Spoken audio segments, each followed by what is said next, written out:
بسم اللہ الرحمن الرحیم۔ السلام علیکم معزز خواتین و حضرات، میں ہوں آپ کا میزبان راشد علی اور آپ دیکھ رہے ہیں میرا یوٹیوب چینل ہسٹری ٹیل۔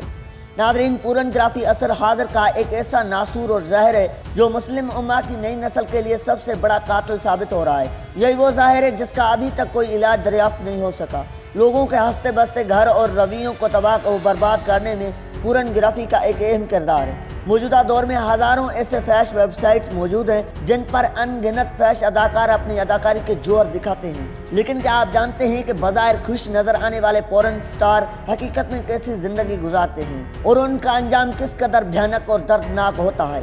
اگر آپ ان سوالوں کے جواب نہیں جانتے تو یقیناً یہ ویڈیو آپ کے لیے ہی ہے، کیونکہ آج ویڈیو میں چند ایسے پورن سٹار کا ذکر کرنے والے ہیں جن کا انجام انتہائی اور دردناک اور قابل رحم تھا۔ ناظرین، پہلے نتاشا ویگا کی بات کرتے ہیں جو نہایت ہی خوبصورت اور خاصی تجربہ کار فیش اداکارہ مانی جاتی تھی۔ اس کی زندگی تو بہت ہی اچھی جا رہی تھی، لیکن ایک تنازع کی بنیاد پر اسے زہر دیا گیا جس نے اس اداکار کے ساتھ ایسا انجام کیا کہ یہ دیکھنے والوں کے لیے نشان عبرت بن گئی۔ یہ زہر اس کو اس لیے دیا گیا تھا کہ اس نے اپنے پارٹنر اور ڈائریکٹر کے من پسند رویے سے سیکس کرنے سے صاف انکار کر دیا تھا۔ یہ بات اس قدر بڑی کہ اس نے فیش فلموں میں کام کرنے سے انکار کر دیا اور ان کی اصلیت دنیا کے سامنے رکھنے کی دھمکی دی گئی کہ پروڈیوسرز اور ڈائریکٹر کو یہ بات انتہائی ناگوار گزری، لہذا ان کی جانب سے اس کو دودھ میں زہر ملا کر دے دیا گیا۔ کہا جاتا ہے کہ یہ زہر اتنا خطرناک تھا کہ دودھ پینے کے فوراً بعد اس اداکارہ کے ناک، منہ اور کانوں سے خون جاری ہو گیا۔ اس کے بعد یہ زہر دماغ تک پھیل گیا اور آخرکار دماغ بھی پھٹ گیا، جس کے بعد اس نے اپنی جان دے دی۔ بتایا جاتا ہے کہ اس کے پورے جسم پر پھوڑے نکل آئے تھے جن سے ہر وقت بدبو اور پیپ بہتی رہتی تھی۔ یہی وجہ تھی کہ اس کے لاش کو کوئی ہاتھ لگانے کو تیار نہیں تھا اور پھر اس کی لاش کو کسی جنگل میں پھینک دیا گیا جو چیل کبوں کی خوراک بنی۔ پیارے ساتھیوں، اس کے بعد جارج ہیل کی بات کرتے ہیں جس کے جسم میں ایسے کیڑے پڑ گئے تھے جو بالکل لا علاج مرض تھا، لہذا اس بیماری میں تنگ آ کر اس نے اپنے آپ کو گولی مار لی۔ وہ اپنے ہاتھوں اپنی زندگی کا خاتمہ کرنے والے پہلے بڑے فنکار تھے۔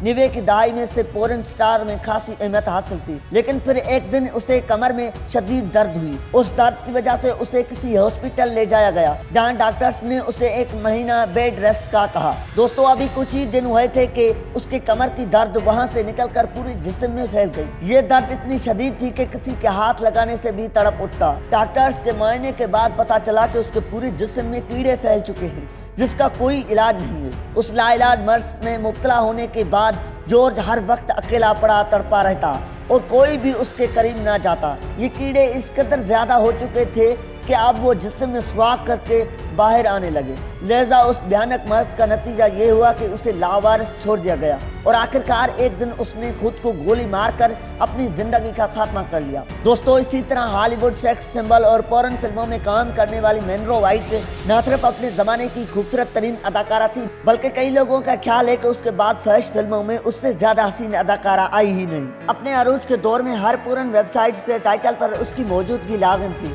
اور اس زمانے میں وہ فلم بینوں کی دلوں پر راج کرتی تھی۔ دوستو، اس کی موت کے بارے میں کہا جاتا ہے کہ اسے ایک ایسی پراسرار بیماری نے گھیر لیا تھا جس نے اس کے جسم سے ماس علیحدہ ہو گیا تھا اور اسی وجہ سے اس کے جسم پر عجیب و غریب نشان پڑنا شروع ہو گئے۔ جب اس مسئلے کا ذکر ڈاکٹر سے کیا گیا تو ان کا کہنا تھا کہ اس کا علاج ایک خطرناک نشے سے ممکن ہے، لہذا اس کو دن رات ایک ایسا نشہ دیا جاتا جو کچھ وقت کے لیے اس کی طبیعت بہتر رکھتا، لیکن آخرکار یہ نشہ بھی کام کرنا چھوڑ گیا اور اس طرح اپنے دور کی خوبصورت ترین پورن سٹار نے بھی تڑپ تڑپ کر اپنی جان دے دی۔ جی تو معزز خواتین و حضرات، یہ تھی آج کا ہماری ویڈیو۔ ایسی مزید ویڈیوز دیکھنے کے لیے ہمارے چینل کو ضرور سبسکرائب کریں۔ ملتے ہیں ایک نئی ویڈیو کے ساتھ، تب تک کے لیے اللہ نگہبان۔